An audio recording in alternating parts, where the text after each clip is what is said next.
सदा उमंग उत्साह में आगे बढ़ते रहने की, कभी भी अपनी उमंग उत्साह को किसी भी कारण से कम नहीं करने की,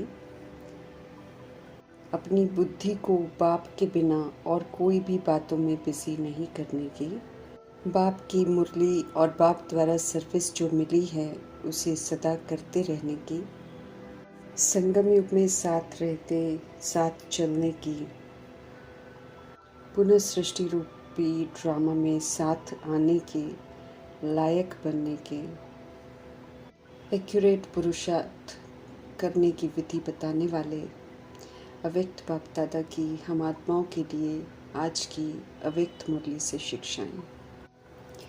सर्वशक्तिमान शिव पिता परमात्मा के हम सब संतान हैं। पुनः हमें सशक्त बनना है, शक्ति रूप की स्मृति में रहकर समर्थ बनना है।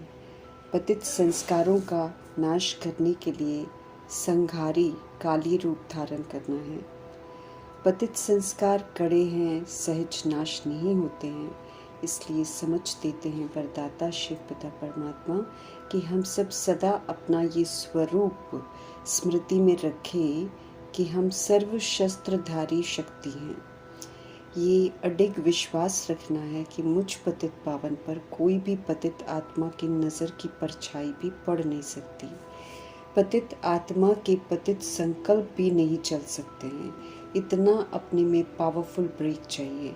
अपनी पवित्र सशक्त स्थिति पतित आत्मा के पतित पने को खत्म कर सकती है। समझ देते हैं वरदाता शिव पिता परमात्मा कि हमें खुद को पावरफुल बनाना है। दूसरे को दोष नहीं दे सकते हैं हम। अगर किसी पतित आत्मा का प्रभाव हम पर पड़ता है तो इसका अर्थ है कि हमारे में कमी है, हम प्रभावशाली नहीं हैं। हमें खुद को चेक कर खुद को प्रभावशाली बनाना है। हमें संघारी बनना है। जो संघारी है वो सभी शक्तियों से संपन्न होता है और कभी भी किसी के भी पतित संकल्पों का शिकार नहीं बन सकता है। तो हमें ऐसा काली रूप बनना है जो कोई भी हमारे सामने अगर पतित संकल्प भी करे तो उनका संकल्प ही उसी समय मूर्छित हो जाए। इतना प्रभावशाली बनना है। सशक्त स्मृति से हमें समर्थ बनना है। हमें इच्छा मात्रम अविद्या बनना है, क्योंकि इच्छाएं हमें अच्छा बनने नहीं देंगी। स्पष्ट करते हैं शिव पिता परमात्मा की रॉयल रूप की इच्छा का स्वरूप ही नाम, मान और शान है। इससे स्वयं को हमेशा दूर रखना है। हमें कोई भी किसी तरह की भी चाहनाएं नहीं रखनी है। ये सारी विनाशी चाहनाएं हैं जो अपने साथ दुख लेकर आती हैं। हमें अव्यक्त इशारे मिल रहे हैं ज्वाला स्वरूप स्थिति में रहकर शक्तिशाली याद का अनुभव करने की। हम आत्माएं शरीर रूपी रथ को चलाने वाली सारथी हैं, इसलिए आत्म अभिमानी होकर हमको रहना है। इस विधि से ब्रह्मा बाप ने नंबर 1 की सिद्धि प्राप्त की है। शिव बाबा कहते हैं फॉलो फादर करो।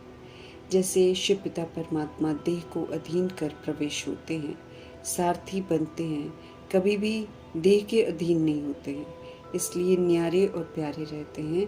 ऐसे ही हम आत्माओं को भी समझ देते हैं कि हम सब भी बाप समान सारथी की स्थिति में रहें, साक्षी होकर सब कुछ करते देखते सुनते, माया की लेप छेप में नहीं आते, अर्थात प्रभाव में नहीं आते, सदा निर्लेप ही रहते हैं। जब हम सभी भगवान से जुड़ते हैं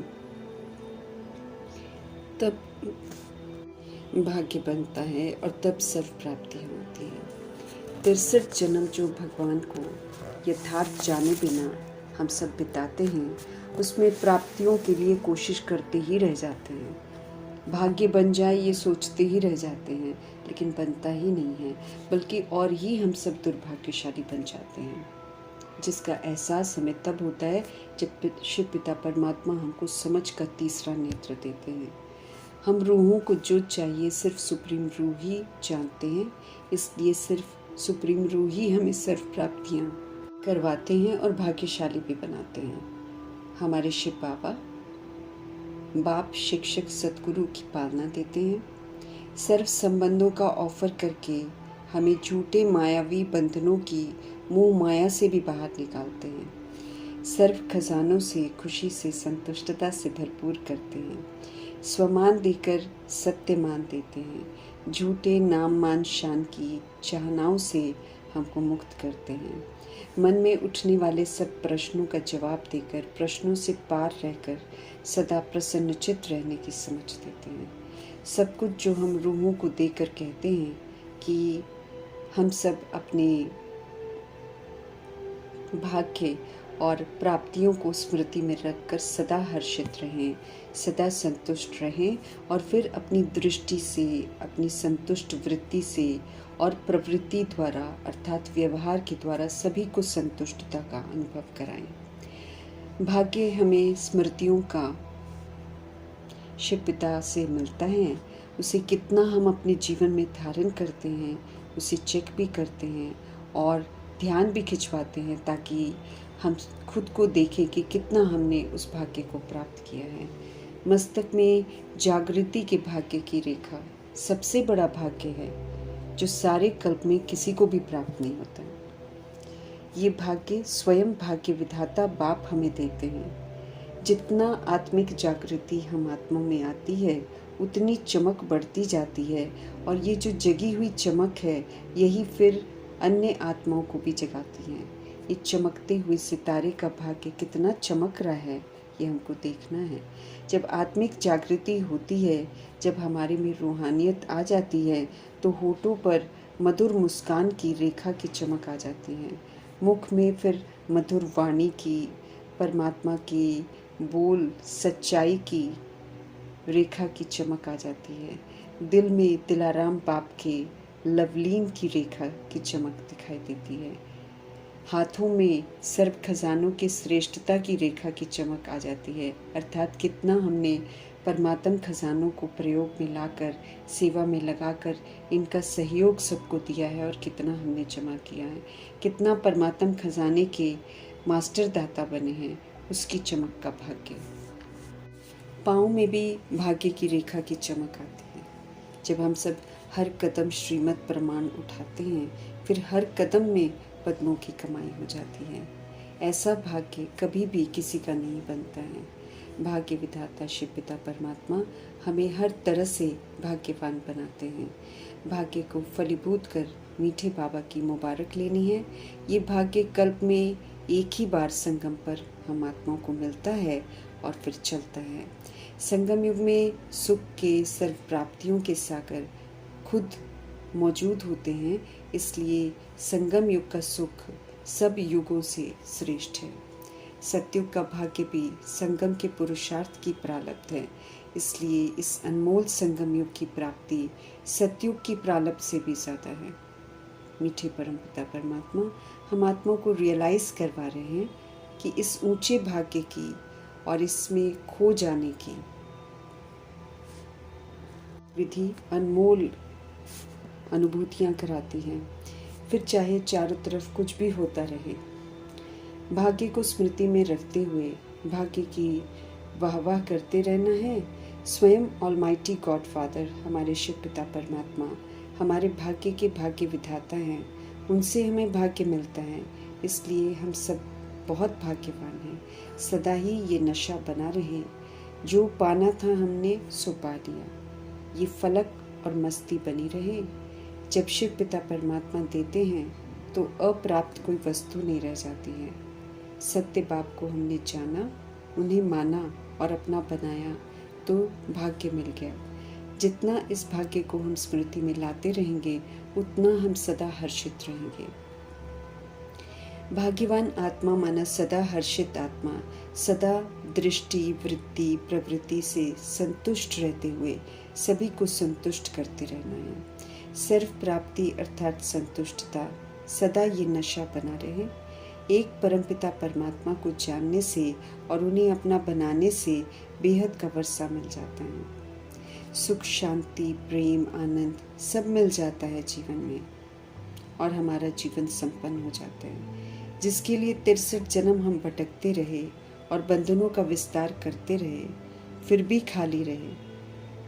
वो सब कुछ देकर हमारे शिव बाबा की यही चाहना है कि हम सब सदा ही अब स्वराज्य अधिकारी बनकर रहें। श्रीमत की लगाम से कर्म इंद्रियों के द्वारा अब सतोगुणी सतयुगी पाठ बजाएं।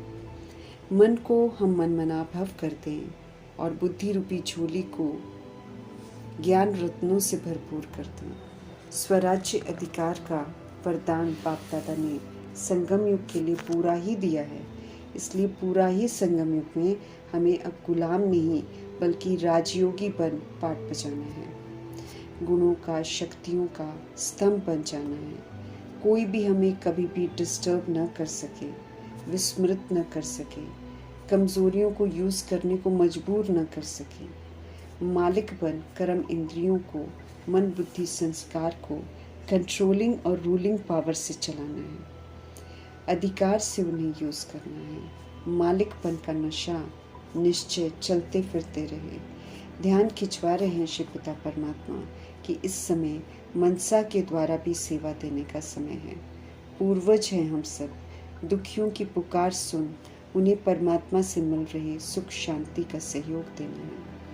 आपदाएं सारी अचानक आनी है, ये बाप दादा का इशारा है। इसलिए कुछ भी अचानक हो हमें क्यों, क्या या आश्चर्य की मात्रा नहीं लगानी है, बल्कि सेकंड में फुल स्टॉप लगाने का अभ्यास पक्का करना है। जो पुरुषार्थ करना है वो अभी ही करना है। आपदाओं के समय हम पुरुषार्थ नहीं कर सकेंगे। पुरुषार्थ का समय सिर्फ अभी ही हमको मिला हुआ है। आपदाओं के समय तो अभी के पुरुषार्थ किए हुए का प्रैक्टिकल करने का समय होगा।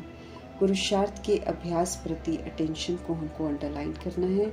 सहज पुरुषार्थ है, मैं भी बिनती और हमको लगाना भी बिनती है। सिर्फ अटेंशन देना है हमें। बाप दादा की हम आत्माओं को सौगात है कि वो हम आत्माओं के सदा साथ हैं। दिल से अगर हम बाबा कहेंगे तो बाप सदा ही हाजिर हैं।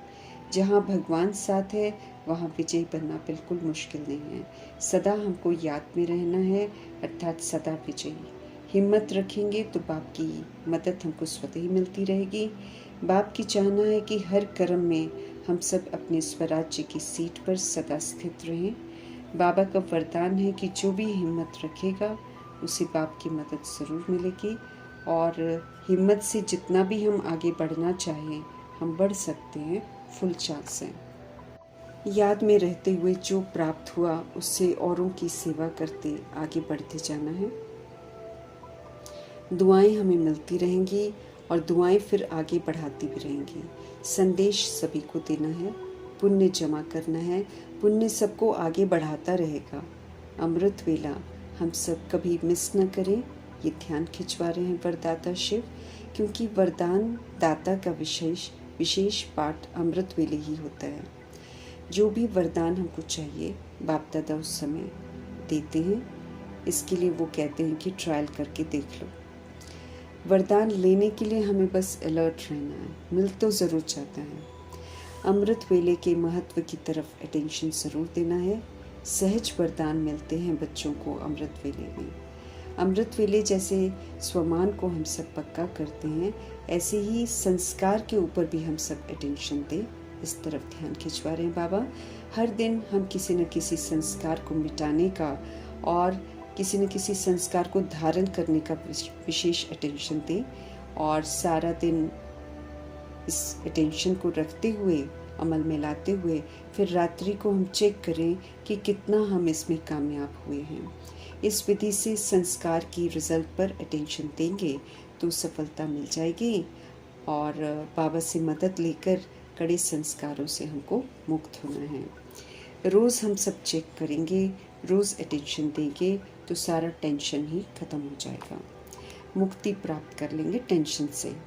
बाप का वरदान है कि रोज़ अगर हम पीछे लग जाएंगे संस्कारों के कि हमको इससे मुक्त होना है और अच्छे वाले संस्कार हमें धारण करने हैं, तो चेक करने से कड़े संस्कार जो हैं वो स्वतः ही ढीले हो जाएंगे।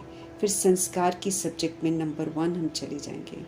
फिर जो संस्कार चाहेंगे कि कार्य में लगे वो लग जाएंगे, हो जाएगा। अटेंशन देना पड़ेगा हमको। संगठन में संस्कार निकलते हैं, क्योंकि वैरायटी संस्कार होते हैं, किसी का संस्कार किसी के साथ नहीं मिलता है, तो अक्सर संगठन में जब आते हैं तो संस्कारों का टकराव होता है। देवताई चित्र बाबा कहते इमर्ज करो।